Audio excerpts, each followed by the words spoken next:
Dans ce tuto Magento 2, nous allons voir en détail la création et la gestion des groupes de clients, avec les possibilités de prix et les remises par groupe par exemple. Restez avec nous!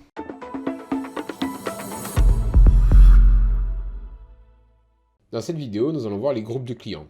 Les groupes de clients, c'est pas compliqué. Je viens dans la partie client, groupe de clients. Ici, j'ai différents groupes de clients. J'ai le not logged in, en fait, ce sont les clients qui ne sont pas connectés, les visiteurs. Le groupe général, là, c'est configuré de telle façon à ce que quand il y a quelqu'un qui s'inscrit, automatiquement, il tombe dans le groupe général. Et après, j'ai le retailer et wholesale, donc c'est deux groupes qui sont d'origine dans Magento. Je peux créer un nouveau groupe client en appuyant sur ajouter un nouveau couple de clients.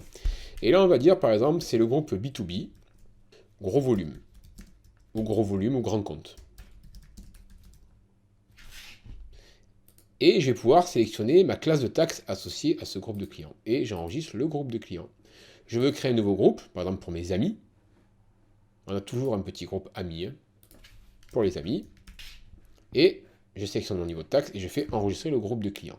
Maintenant, je vais venir donc dans mon client pour le changer de groupe. Donc je viens dans la partie client. Là, on voit que j'ai un client. Je veux changer le groupe de clients. Soit je clique directement ici dans Action et je peux assigner un groupe de clients, par exemple amis, et je sauvegarde. Je peux également cliquer dans la liste ici et changer par mon groupe de clients ici et sauvegarder. Ou je peux également modifier le client, rentrer dans la fiche du client et venir dans Information du compte et changer, mettons, à B2B grand compte. Et j'enregistre le client et je ferme sa fiche. Maintenant, je vais aller faire un prix pour un client, pour un groupe de clients en l'occurrence. Donc je vais venir dans Produits pour les amis. Je vais prendre mon sifflet, ici on voit qu'il est à 10 €. Et dans la fiche produit, dans la partie prix à 10 €, je vais faire gestion avancée des prix. Donc le price c'est bien 10 €, d'accord. Et je vais dire par exemple que pour les amis, ça va être en quantité à partir de 1, ça va être 9 €.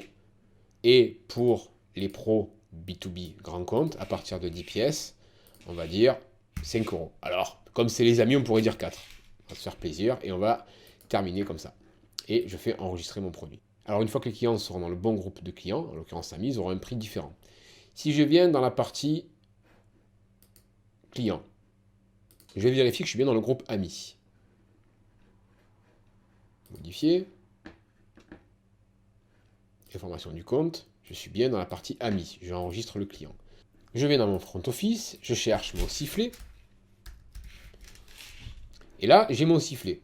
Hop, il est à 10 €. Alors attention, j'ai fait une règle sur le prix du produit à partir d'une quantité. C'est-à-dire que si je mets une quantité au panier, ajouter au panier, on voit que dans mon panier, j'ai bien une règle à 4 €.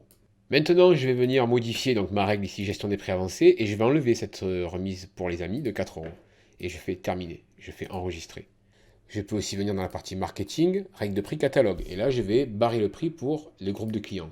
Donc je vais ajouter une nouvelle règle, et je vais dire remise amis.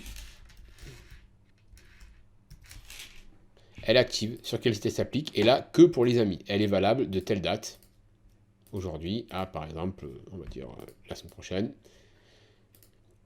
Les conditions, donc si toutes les conditions sont vraies, donc on va dire par exemple si le jeu d'attributs ou la catégorie, d'accord, donc en l'occurrence on va dire tous les produits. On pourrait spécifier d'autres attributs ici en allant dans la gestion des attributs et dire pour un attribut, par exemple le SKU ou le nom ou n'importe quoi, qui est disponible dans la règle de promotion, dans ces cas-là il apparaîtrait. Et dans la partie action, ici, on va dire en pourcentage du prix du produit. Donc là, on va dire 90% de remise sur le prix du produit, donc du prix d'origine. D'accord. Et est-ce que j'ignore la règle suivante? Oui, ça veut dire que c'est une règle qui n'est pas cumulative.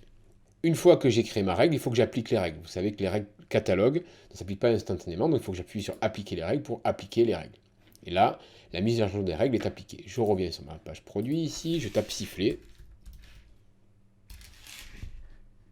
Et on voit bien 90% de remise, donc le prix est passé à 1 €. Alors attention, il est à 1 € ici, et il est à 4 € dans la fiche parce qu'il y a du cash. Et là, il est venu à 4 €. Donc dans Magento, il y a une notion de cash et d'index. Donc c'est pas fait instantanément. Et là, dans mon panier, j'ai le produit à 4 €. Si j'appuie sur commander et que je viens dedans, hop, donc là je suis directement dans le mode de commande, donc c'est pas ce que je veux. Hein. Je veux par exemple ici venir ici, hop, vous voyez, voir le panier édité. Et donc là, j'ai un prix à 4 €. J'actualise mon panier. Et là, j'ai bien le prix à 1 €. Donc il y a également, encore une fois, une notion de cash. Donc faites attention. Des fois, vous devez insérer un index et des fois, vous devrez directement attendre un peu. Merci pour votre attention et à bientôt.